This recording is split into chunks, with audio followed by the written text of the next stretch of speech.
हा प्रश्न electrostatics चॅप्टरवर CET 2007 ला विचारलाय.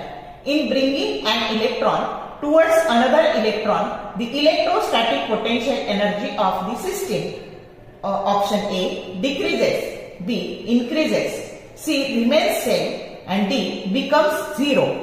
आता पहिल्या केसमध्ये हे दोन चार्जेस हे इलेक्ट्रॉन्स आहेत, तर यांच्यामधली पोटेन्शियल एनर्जी ही कोणत्या फॉर्म्युल्याने मिळते आपल्याला?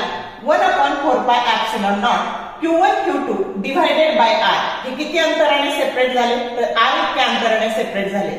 आता आपल्याला सांगितलं हा इलेक्ट्रॉन इकडे सरकवलाय आपण, म्हणजे अंतर कमी केलंय आणि म्हणून जी पोटेन्शियल एनर्जी आहे, तर इलेक्ट्रोस्टॅटिक पोटेन्शियल एनर्जी काय होईल?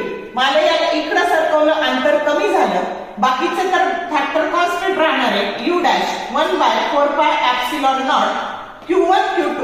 पण हे जे डिस्टन्स आहे याला R1 म्हणून, हे कमी झालेलं आहे. हे जर अंतर कमी झालं तर पोटेन्शियल एनर्जी काय होणार आहे? इन्क्रीज होणार आहे आणि म्हणून करेक्ट ऑप्शन बी आहे, इन्क्रीजेस. समजलं का? जेव्हा कधी चार्जेस तुम्ही असे सरकवता म्हणजे त्यांच्यातलं अंतर कमी करता, त्यावेळेस पोटेन्शियल एनर्जी काय होत जाते? इन्क्रीज होत जाते. कन्सेप्च्युअल हा एमसीक्यू आहे. जर कन्सेप्ट समजली तर एका सेकंदात उत्तर देता येणार आहे. शॉर्ट व्हिडिओ आवडले लाईक करा, शेअर करा, कमेंट करा. For more useful tips and tricks keep watching wings of physics. Thank you very much.